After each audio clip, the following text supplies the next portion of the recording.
ओम नमो भगवते नित्यानंदाय। पूज्य Gopal Mama. Gopal Mama was in the service of Bhagavan Nityananda since his childhood. The entire devotee family of Nityananda Bhagavan affectionately calls him Mama, Uncle. His role is very significant in writing the biography of Bhagavan Nityananda. He used to diligently monitor all the activities in Balabhojan Mandir. I am fortunate to have his darshan and also his guidance. Once golden color coat was being applied to the idol of Bhagavan Nityananda in Samadhi Mandir of Ganeshpuri. Earlier, black colored idol was beautiful. Why are they applying golden coat? I asked Gopal Mama. Was already hurt with the actions of a few people, told me, no use of questioning it. Do not discuss or argue over anything with anyone here. Meditate. Otherwise, your vibration and spiritual energy will diminish. Another time I went to Ganeshpuri, he was not in good health. I was told by some of the devotees that he was in coma and not in a condition to talk to anyone. With the intention of having his darshan at least, I went in and touched his feet. Surprisingly, he lifted his right hand to bless me. Eyes were closed. He suddenly started chanting Om Namo Bhagavate Nityanandaya aloud. Though Gopal Mama appeared to be sick and bedridden, he was a Nitya Mukta, ever liberated. By the grace of Bhagavan Nityananda, he attained the state of Samadhi. He reached the divine abode on 20th March 2008 at 4 am. Karim Pir became a Rajayogi by the grace of Bhagavan Nityananda. Karim Pir, a traditional Ayurvedic practitioner in the district of Chitradurga in Karnataka, was doing Hatha Yoga sadhana in a cave constructed by him. During the time of sadhana, a dark complexioned Mahatma used to give him darshan. Once Karim went to a hotel in Mumbai. There one of the photographs hung on the wall caught his attention. The person in that photograph of the one who used to give him darshan during sadhana time. He asked the cashier of the hotel who the person was. Quickly came the reply, Bhagavan Nityananda, who currently stays in Ganeshpuri ashram. Karim Pir immediately left for Ganeshpuri, which is just 80 km away from Mumbai. He felt ecstatic on seeing Bhagavan Nityananda and prostrated before him.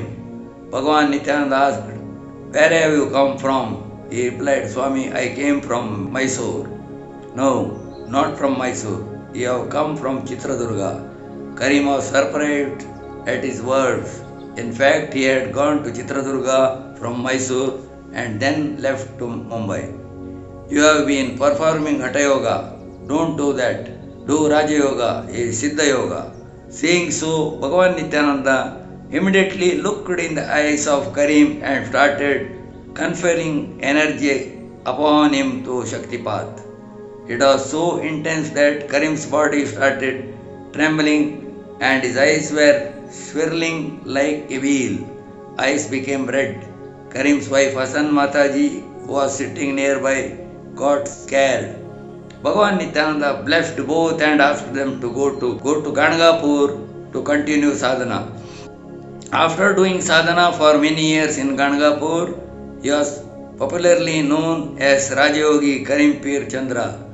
The Maharaja of Mysore gifted him acres of land. Sri Nityananda Chandrodaya Ayurvedic Ashram has been established in his land. Rajayogini Hasan Mataji is looking after the ashram.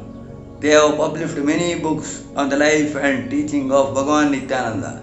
I am fortunate to have the opportunity of meeting Hasan Mataji in Mysore a few years ago and to be blessed by her.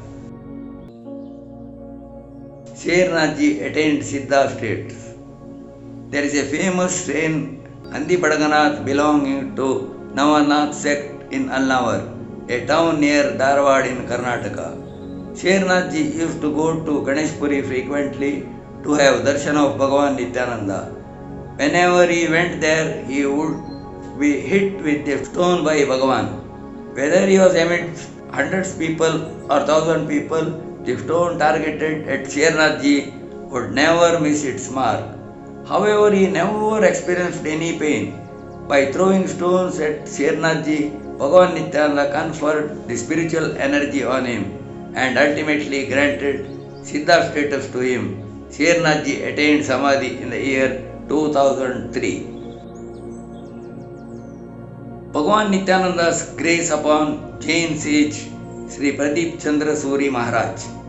Even decades after attaining Mahasamadhi, Bhagavan Nityananda being present in his subtle form blessing his devotees. There are many incidents which occur even today that pose challenge to scientific minds. Pradeep Chandra, son of a millionaire in Pune, accepted sannyasa, renouncing all the wealth that he could have easily acquired by inheritance. Later, he was known as Acharya Pradeep Chandra Suri. He did sadhana in Parshva Padmavati temple in Himmatnagar, Gujarat. While he was doing his sadhana, Bhagavan Nityananda appeared and guided him on the path of yoga. Interestingly, until then the Jain sage had never heard of Bhagavan Nityananda and Ganeshpuri. After some time, Suri Maharaj went to Ganeshpuri and had darshan of Samadhi Mandir. One day Bhagavan Nityananda appeared and said, "You have served me in your previous birth. Your name was Magho. By the virtue of your seva, you have become a sage in this life." Bhagavan enlightened Suri Maharaj on Brahmajnana, moksha, salvation, and the importance of Guru. When Bhagavan told him that he would grant him moksha, the ultimate goal of life, Suri Maharaj had a doubt in his mind, how will Bhagavan Nityananda grant the salvation to me, a Jain sage? The omniscient Bhagavan understood his confusion and told, Adinath, the foremost guru in Jain religion, has descended from Shiva. Adinath and Shiva are not different. Shiva is Nityananda. There is no stage higher than that of an Avadhuta. We had the fortune of meeting Acharya Pradeep Suri Maharaj in the year 2007. Listening to Bhagavan's pearls of wisdom in his discourse brought immense happiness to me. Namo Nityanandaya.